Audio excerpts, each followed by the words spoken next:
In this example, I want to look at and deal with Python virtual environments. And the reason for a virtual environment is a virtual environment allows me to install dependencies for my project. So in our case, we want Python to be able to interact with AWS. And in order to do that, we're going to need the Boto3 library, which will be a dependency for our code. Okay, and we don't have to use virtual environments. I could install the Boto3 library on the computer itself, so system-wide.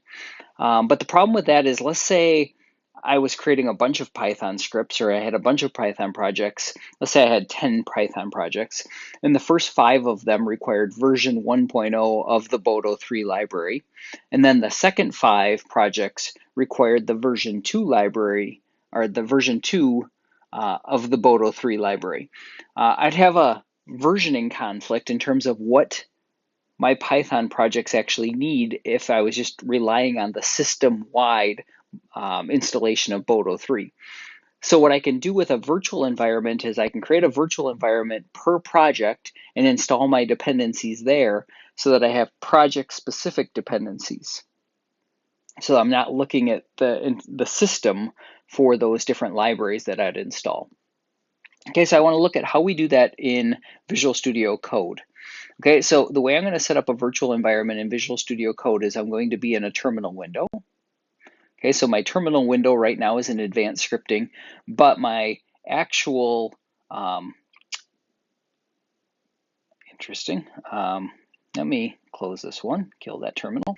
I have my terminal window in the weekly assignments, and that's because that's where Git is installed. So I can do a Git status, okay, on week 1, and I don't necessarily want to be on week 1, so I'm going to do a Git checkout of the main branch.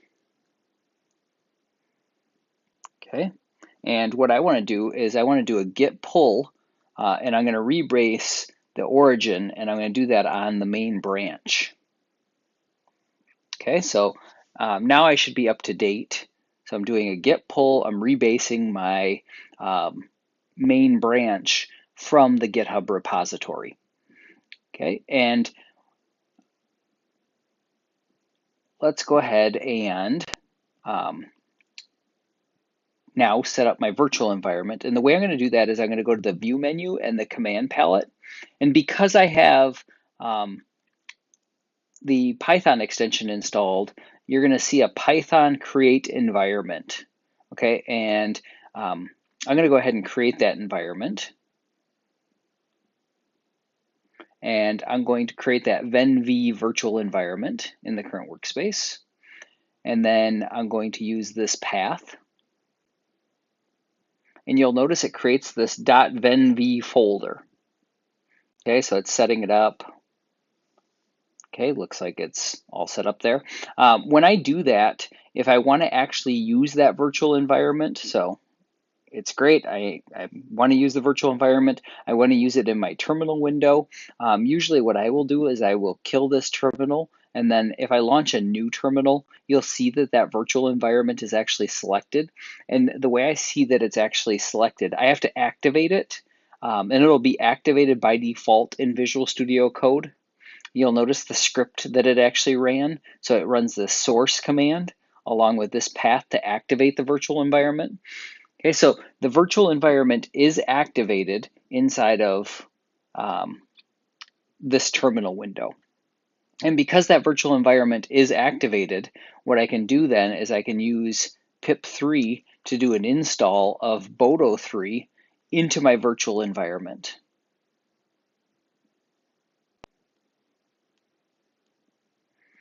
Okay, and now if I look in my virtual environment in the libraries, you'll see that Boto3 is installed for this particular project. You'll see it's for this advanced scripting folder if I cursor over it.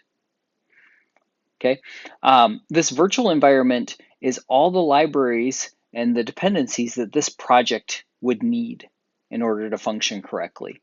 Okay, so I have this virtual environment and it has the Boto3 dependency. So that's all set up for me.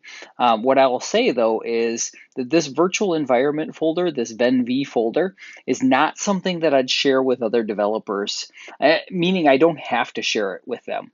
I'm not in charge of managing the source code that's in that venv folder. That Boto3 library is maintained by someone else. So I know that if I share my code with another developer and I tell them that I have the dependency Boto3, that they can then include that dependency on their system. Okay, so I typically will not check in this venv folder into GitHub, and I typically won't share it with other developers on my team.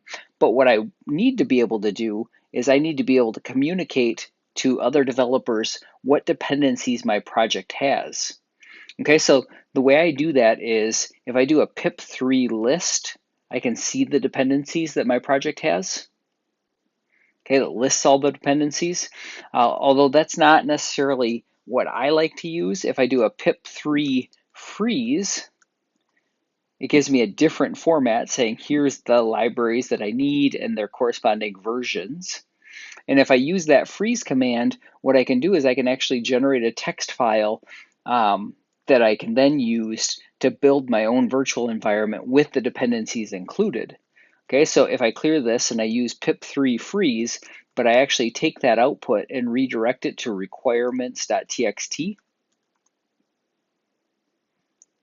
If I look at requirements.txt, you'll notice that it has those libraries. It's the output from the pip3 freeze command. And I should have done this in the weekly assignments folder because the weekly assignments folder is actually the GitHub repository. So I'm going to go ahead and move that into the weekly assignments folder.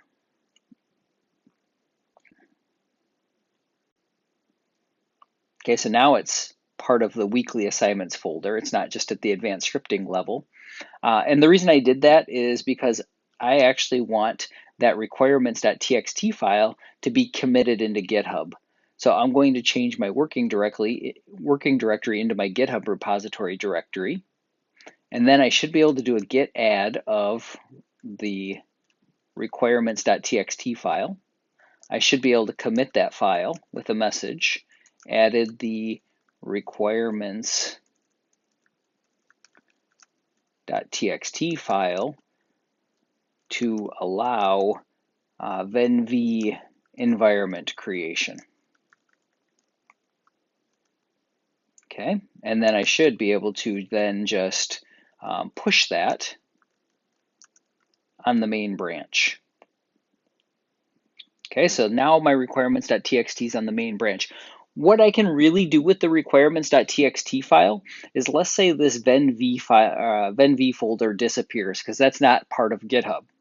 Okay, so it's not in GitHub.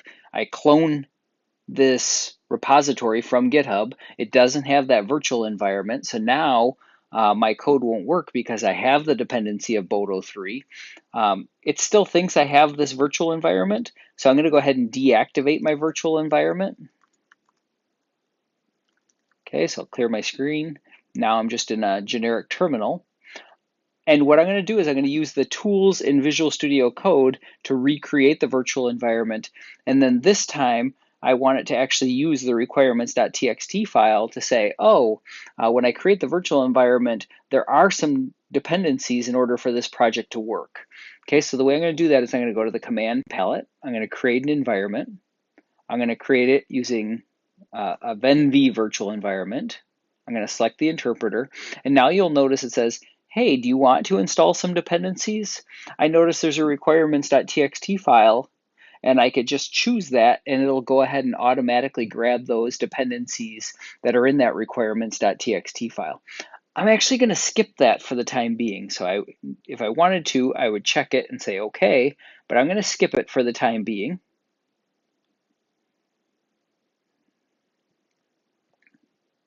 Okay, I wouldn't normally skip it. I would normally say, yep, I do want to install those dependencies, but in this case, I chose to skip it. I'm going to trash the terminal window and restart it so that I have that venv virtual environment selected. And now I'm going to do a pip3 install of the requirements.txt file. So I'm going to go into the weekly assignments, and then I'm looking for requirements.txt. Okay, and when I do this pip3 install, I'm saying read the dependencies from that requirements.txt file, and that's what I want you to actually install. Okay, so I manually loaded the requirements from the requirements.txt file. I could have used the graphical tool when I created the virtual environment.